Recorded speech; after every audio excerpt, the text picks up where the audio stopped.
the Hollywood Radio Theater.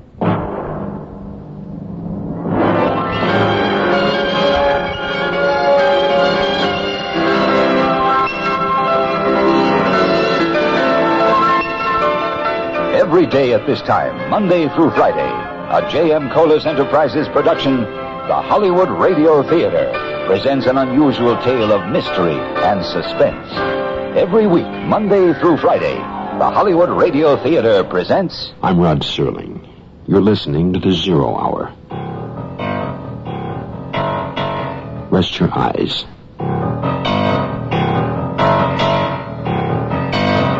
Exercise your imagination. This week, Merwin Gerard's study of a man pursued. Dead Man's Tale. Starring George Maharis. Craig Stevens.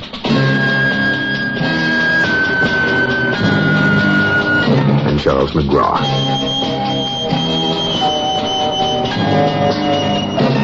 In Elliot Lewis's production of The 0 Hour.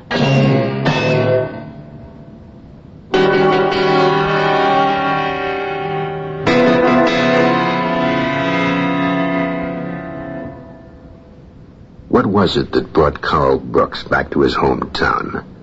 The gnawing guilt for having run from trouble? The love for a girl that he had but couldn't give with shadows on his conscience? Was it fate? In any case, he got more than he bargained for. His colleague and closest friend was dead, executed for a murder he could not have committed. To assuage his guilt, Carl Brooks took it upon himself to clear the name of the man he had failed to save. And in doing so, has begun to uncover a most complicated series of events, leading back to what really happened on a night 4 years before. The night Carl Brooks found an empty briefcase and a very quiet, dead man. Dead Man's Tale will continue in a moment. If Owen Morse was difficult to identify, locating him was next to impossible. His company was no longer in business, and his family had moved out of town. Hugo, a friend indeed, lent me his car and promised to have some repairs made on my rented one. It was dusk by the time I found Owen Morse's new home address. It was way out on Briar Street, next to the edge of town. A run-down old house converted into a triplex. He lived on the ground floor.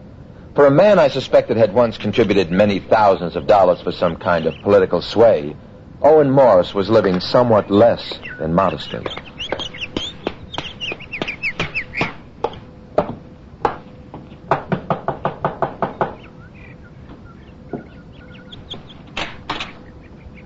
Mr. Brooks, I've been waiting for you. Waiting? Waiting and watching. I knew you had to get to me sooner or later. And here you are. Come in, please. Thank you. Not exactly the kind of place you expected to find the ex-highly successful contractor living, is it? Sit down, Mr. Brooks. That chair's comfortable, despite its rather sad appearance. Excuse me, but what did you mean, waiting and watching? Joe Ferris called to warn me you'd returned and what you're trying to do.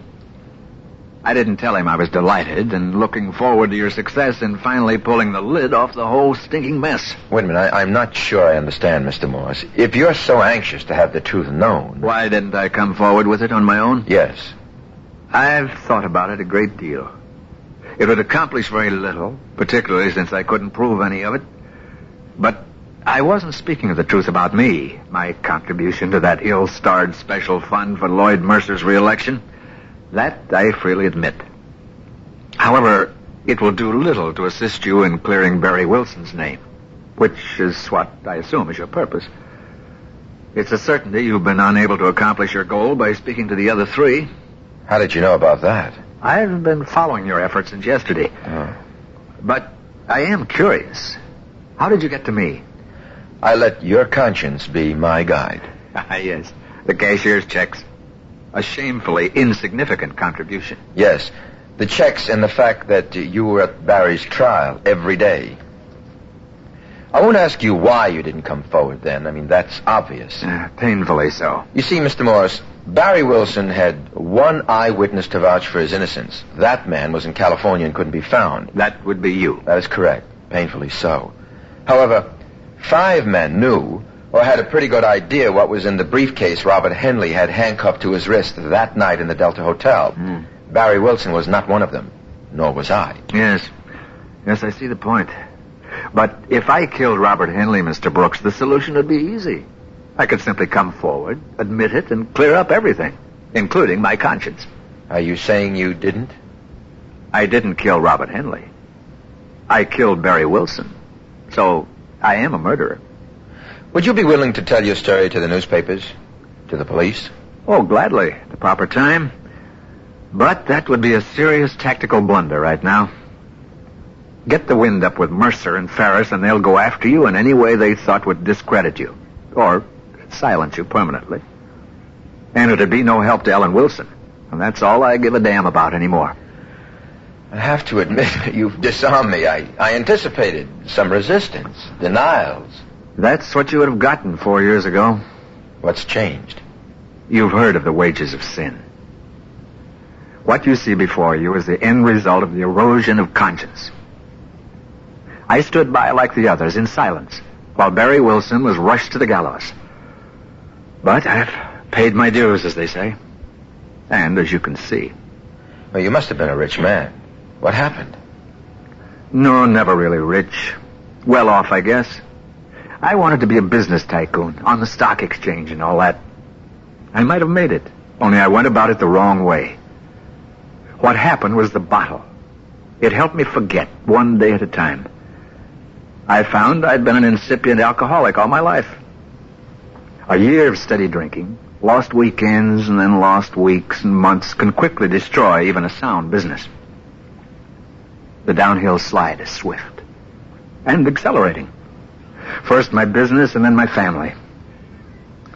But the guilt doesn't go away. On the contrary, it grows. It grows until the reason for it is rectified. Mr. Morris, who killed Robert Henley? I have no idea. I have nothing. My whole life is an utter waste of time. Then why go on? You know, you sound like you could drink yourself to death if you tried. Mr. Brooks, you see before you a gutless, impotent man. I've been on the wagon for 2 years now, so I could hold down a job to make just enough to stay alive and send a few dollars to the woman I made a widow. Mr. Morris, there seems to be more than enough guilt to go around for all of us. Speaking for myself, I'm willing to risk all to clear the slate, but I'm going to need your help. You can count on me, Mr. Brooks. You can count on me.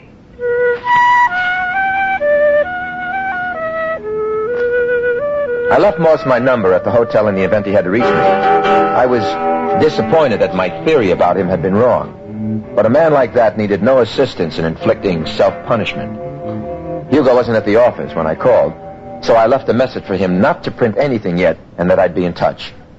Though as of the moment, I was no further along in clearing Barry than when I had first started. It all added up to one big zero. Somehow, I had the feeling something was missing. Like the slush fund. Something obvious. I drove Hugo's car back to the Delta to see if I had any messages.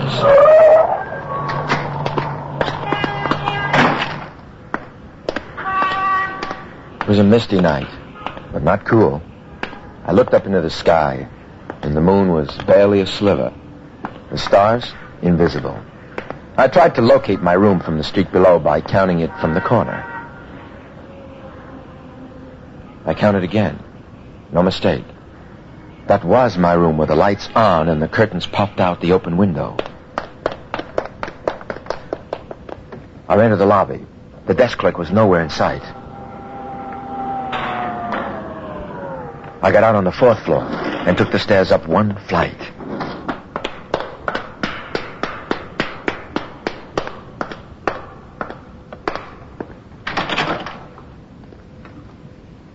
The hall was clear. There was a crack of light between the bottom of the door and the carpet. I listened. Then, carefully, took out my key and slipped it in the lock. And... All right. What? Jenny.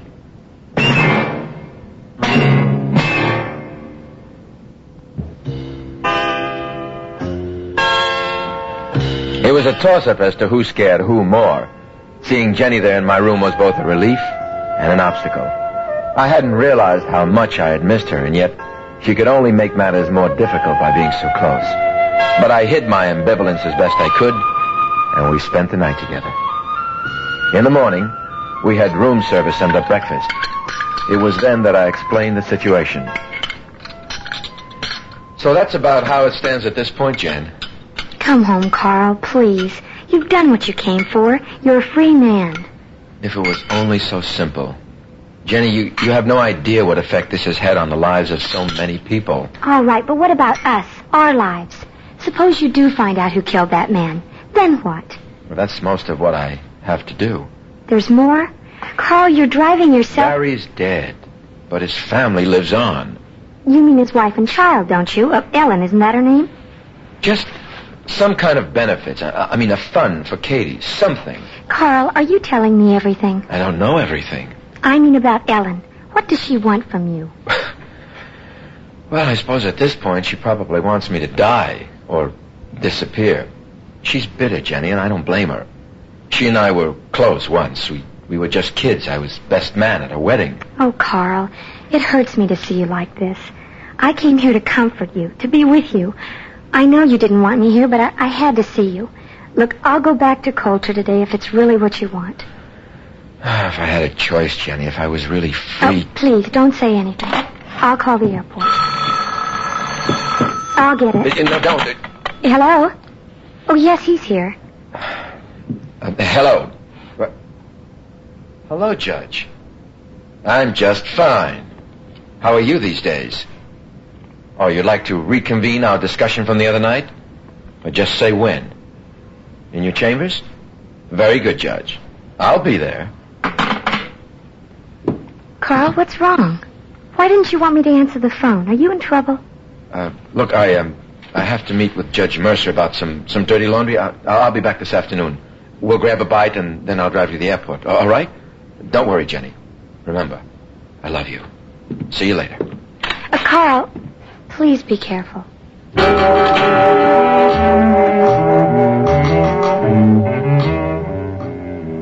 I must see you about a matter of considerable importance, Lloyd Mercer had told me over the phone. The wheels were turning, and I was botching up the mechanism. There wasn't much doubt as to what Mercer wanted to talk about. It was the particulars that aroused my curiosity. He was waiting for me in his chambers, all decked out in official garb. Come in, Carl. Good of you to drop by. You look very spiffy in your robes, Mr. Mercer. Judge. Sit down, Carl. Can I get you something? No, thank you. I only drink socially. Really, Carl? So hostile. Carl, a matter of what I feel significant importance has been brought to my attention. A matter that concerns me, Your Honor? We've received some new information on the Henley murder. It points rather definitely toward your culpability. Oh, really? Apparently, there was an eyewitness. Someone saw me kill Henley? Not actually performing the act. Let me guess. This eyewitness was Joseph Farris. Splendid conjecture. He was out of town during the trial, and since I was the district attorney, he told me what he knew. Still, I couldn't believe that you'd killed Henley, and I told him so. Your faith in me is nothing short of overwhelming, but what suddenly changed your mind? Carl, you were a fugitive. A cogent fact relating to your guilt if, of course, the case is reopened. If? Well, it's impossible to prosecute a man who can't be found. You know that as well as the next fugitive. What if I stay? Well, you could try to save yourself. Discrediting you would be ridiculously easy, and very likely prove to be a political bonanza for me. Anyone knows a man accused of murder is liable to say anything to save your skin. And the voters have a ready sympathy for public servants unjustly attacked. Same old song, just different lyrics. I'd love to vocalize, Your Honor, but... I thought you were smarter than that, Carl. I'm a much older hand at this sort of thing than you. A point well taken. I have a full calendar today, so I'm afraid you must be going. In parting, let me say If you're still in the jurisdiction of this state tomorrow morning, be prepared to remain here, behind bars, for the rest of your life.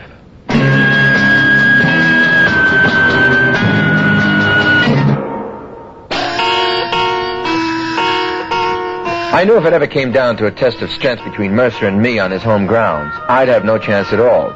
Knowing Mercer, he could make a pretty good case for complicity between Barry and me to rob and murder Henley. Again, Mercer would come up smelling like a rose, and he had the savvy and muscle to make it stick. I still had that nagging suspicion of something right in front of my eyes that I wasn't seeing.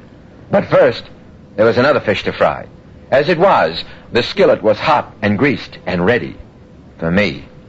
To catch the fish was the real problem. That and bait. Carl, that's crazy. That's suicide. Either way, it gives you something to print. An expose or an obituary. Baiting Ferris like that is just asking for it. He'd dig the river to throw your body in, lead shoes and all. It's my funeral. Look, you go. Ferris killed Henley, or had him killed. Setting yourself up this way isn't going to prove anything, Carl. It will if he tries it again and misses, and somebody's there to see him, like a reporter. Sorry, I don't want any part of this scheme. Hugo, Mercer's trying to chase me out. He thinks I know too much. Don't go after Mercer, Carl. That's really suicide. All I'm after is the truth. I want to be able to sleep at night. Keep this up and you'll sleep forever. Look, I'm going through with it, Hugo. I'll ask you again when the time comes. Carl? I got your car key. Yeah, forgot. Thanks. Unlike most night spots, the Ferris wheel looked plush even by day. Joe Ferris was finishing a late lunch on his private patio upstairs when I arrived. How about a spot of coffee, Brooks? No, thanks. I can't believe you dropped in just to say goodbye. Who's leaving? Yeah, I figured you'd be dumb enough to stick around. Mercer says you'd testify against me in court, but I have my doubts. The sword cuts two ways, and you know it. You gotta be the cutest guy in town, Brooks. If you saw me in Henley's room, I saw you. The next obvious question would have to be, what were you doing there? I will have a lawyer, of course, and there has to be a complete trial even in this state. With Mercer in my corner, I'd take my chances. I don't think you're going to let it come to that. I've got everything just about together now. All the details of who contributed to that fund for Mercer and what each of you were buying. You're bluffing. Am I? How do the names Clarence Lacey, Owen Morris, and Frank Irwin grab you? You have been busy. But all they can supply is talk, no proof. Enough talk to blow your sweet setup in this town sky high. And when I complete the angle I'm working on, I'll have enough evidence to pin Henley's murder on you and make it stick. You're cute, all right, Brooks, but not very bright. Maybe not. But I suggest you talk to the judge and tell him your eyesight isn't what it used to be. I'd think about it if I were you, Ferris, or... Or what, punk? I'll see you in court. Now the hook was baited. I just had to hope that the fish wouldn't strike before I was ready. I drove back to the hotel to get Jenny. I had to put her on a plane before the fireworks started. I parked the car and walked along the same sidewalk as the night before. As I looked up towards my window again, I practically fell over a group of workmen sitting along the side of the building. You better watch where you're going, buddy. You might hurt yourself. Yeah, sorry. I'm sorry. At the desk, I stopped to see if I had any messages. There were two. One that Dr. Irwin phoned and left his number for me to call back. And the other was a note from Jenny. Dear Carl, I didn't want to make things harder for you than they already are, so I'm saying goodbye to you this way. I've taken a taxi to the airport, and we'll be in Colter sometime tonight. Don't worry about anything, darling. I understand what you have to do here. I'll be waiting for you when you come home. Love, Jenny.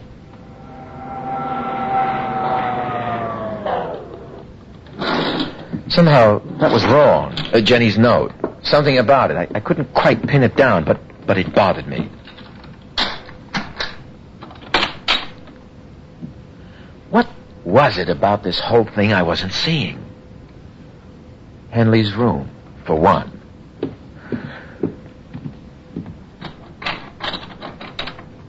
Where did I go after I slugged Ferris? Let's see. I ran out the door. This way. The stairs.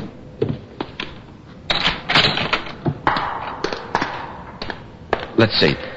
I ran down the stairs. To here. Then, see, I turned this way, but if I'd gone straight... Hey, here comes the bird watcher. What's this? Where am I? You want I should get you a map? This is the boiler room. You took another wrong turn, buddy. Can't let you out this way.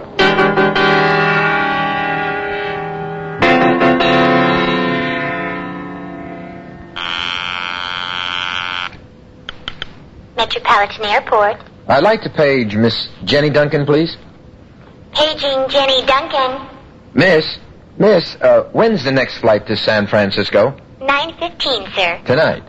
9:15 tomorrow morning. Well, when did the last flight leave? 9:15. There's only that one flight daily, sir. They've got Jenny.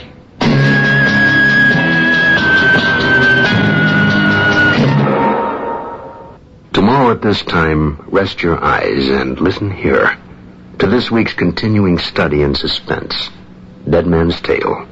I'm Rod Serling, and this is the 0 Hour.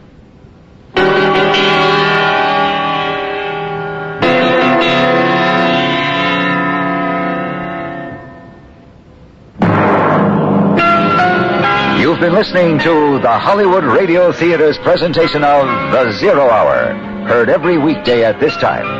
Rod Serling is your host. Dead Man's Tale was written by Merwin Gerard and Kim Weisskopf. George Maharis is Carl, Craig Stevens is Mercer, and Charles McGraw is Ferris. Featured in the cast are Olin Soleil, Ann Marshall, and Herbert Jefferson Jr. 0 Hour is produced and directed by Elliot Lewis. Jack Myers is executive producer, Rochelle Sherman associate producer, and Kim Weisskopf story editor. Music conducted and composed by Stanley D. Hoffman. The Hollywood Radio Theater theme was Records and Tapes. This has been a J.M. Kholos Enterprises production. Hugh Douglas speaking. Tune in tomorrow, and once again, Rest your eyes and listen here to the 0 Hour.